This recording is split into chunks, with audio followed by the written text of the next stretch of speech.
Welcome back, everyone. It's another beautiful morning and good to be with all of you for another episode of Breakfast with Bill. I'm by myself today. I don't have my man Matt with me. Matt's out making the world better, one salesperson at a time. And I'm here to talk today all by myself with you about responsibility. You know, one of the things that I hate more than anything else in the world is excuse making. Drives me nuts, right? Whether I'm dealing with an organization that I'm buying services from or trying to get a restaurant reservation, or if it's with my kids, right? I hate excuse making. I just hate it. And I found that excuses, when we make excuses, they never improve the problem. They never make things better. They always make things worse. You know, how many times have we heard the cover-up's worse than the crime? Right. And whenever we have an error, whenever we have an issue, and we just make excuses for why it happened versus dealing with the problem, it becomes frustrating. I think we've all experienced that. You know, this is in the news today. Over the past couple days, this young man from the San Diego Padres, Fernando Tatis Jr., one of the rising stars in baseball, was levied with an 80-game suspension for performance-enhancing drugs, right? This young man went out, was tested, part of random testing, and it turns out he was using PEDs, performance-enhancing drugs, a steroid, and it comes on the heels of him signing, I think, a $325 million contract. So this guy had it. So now the question becomes, was the contract a result of the PEDs? And if not, why would you start using PEDs after you signed a $325 million contract? So there's all these shadows now cast on this poor young man, his career, his accomplishments, and his teammates and his organization, all these people that are part of his circle. His decision has now cast a shadow on them, and that has to be frustrating. When he was asked about this the other day, he said it was an accident. He didn't own it. He didn't take responsibility for it. He said it was an accident. And he said that the steroid he took, can't pronounce the name of it, but the steroid he took, he mistook for another steroid that deals with like skin rashes. Come on, really? He wants us to believe he took a steroid for skin rashes that was actually this performance-enhancing drug, which means he would have had to take it for a long enough period of time to show up in his sample, to show up in his test. Number one, that's unbelievable because that would have been a short-term steroid. Number two, it's a prescribed steroid, so you can't just buy it over the counter. So now he's casting all this shadow and all this darkness on his medical providers and his medical team. So his unwillingness to own his mistake, his unwillingness to just take ownership for the bad decision and move on is now creating all these other ripples, all these other questions, and bringing into the mix all these other people. It's never good. My family, I'm sure my kids have grown so tired of hearing me tell them over the years, come on, and usually it's when I'm angry, own your stuff. That's what I say, own your stuff, right? I might use another word, but they grow tired of me telling them own their stuff. And I think that goes for us as salespeople, right? Instead of coming across as weenies that whine all the time about why we lost or what went wrong or it wasn't my fault, they weren't ready. No, let's own it. Are you a salesperson that has responsibility? And responsibility is something we actually measure in salespeople that we work with. When we engage with a new client, we always start with an evaluation of the existing team and their capabilities, their competencies, their sales skills. We measure 21 specific sales capabilities and skills. We measure their will to sell.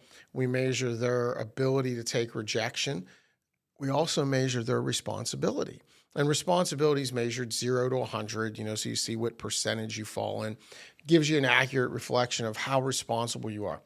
And as I always tell people, when we're measuring your responsibility, it is not an indicator of whether you're a good wife or husband, whether you pay your bills on time, or whether you're an upstanding member of society. It's a measurement of, in the sales process, how much ownership do I take?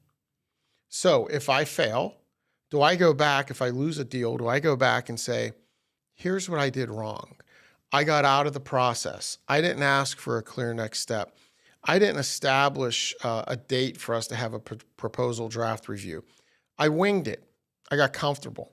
I might have gotten comfortable because I thought I had a relationship with an individual.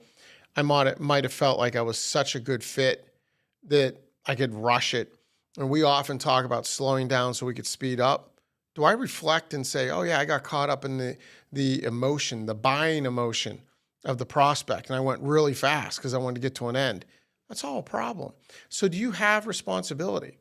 Do you reflect on those things and say, here's where I could have been better? Or do you start making excuses? Do you sit with your manager and say, oh, well, they didn't have budget. What am I going to do? It wasn't the right time for them. They're going through another decision. They have to figure out this before they can get to us. Do you make those excuses that are all others' fault? Do you start pointing the finger out and say, I failed because of something out of my control? Or do you look in the mirror, do you journal, and do you review and say, I failed because I failed to do something? If you do that, great. Let me tell you why. That means you're in the top 10% probably of salespeople in the world. What our research tells us, over 2.2 million salespeople in about 30 years, is that overall, when you measure responsibility in salespeople, it's pretty low. An overall measurement of salespeople with responsibility, the overall responsibility measurement, I should say, is 41%. So if you take all salespeople, throw them in a bucket, they have roughly 41% of responsibility skills or responsibility that they take account for. When you look at the bottom 10% of salespeople, that number is only 32. The bottom 10% of salespeople responsibility score is only 32. What do you think the top 10% of salespeople might be? 68%. When you look at the top 10% of salespeople, they have 68% responsibility scores. That's more than double the bottom 10%. And it's way more than 50% greater than the average salesperson. Now, is this the only thing that goes into being a great salesperson? Absolutely not. But it goes a long way. Because when we realize that we get to make our outcome, when we get to make our future, when we get to determine the results we're going to have by the effort we put in, by the actions we follow, by what we do versus what's done to us, we have a much better outlook. We have much better results. We have a much better work ethic. We probably adhere to process much more effectively. But it's, what do I own versus what's not my fault? And if you live in a world, I know a lot of people that when you give them feedback, when you give them coaching, all they want to do is give you excuses for why that happened.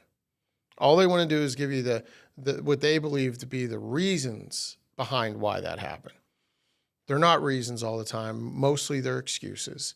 And when you find that, those people aren't willing to absorb coaching and learn.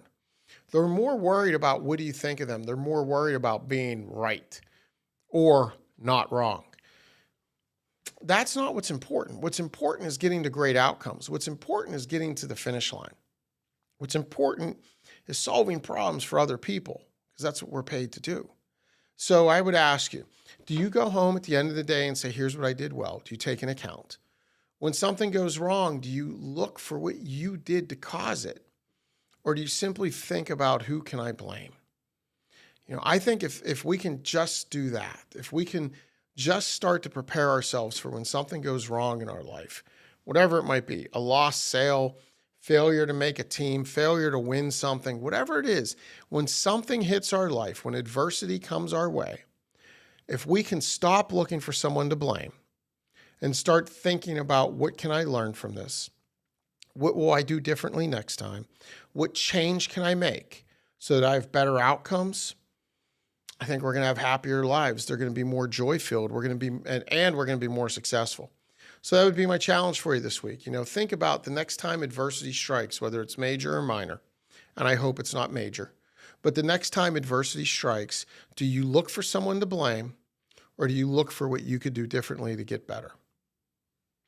Hope you all have a great week. We'll be back next week. I think Matt will be back with me then, so that's probably good news for all of you. And in the interim, I hope you have a great week. Take care. God bless.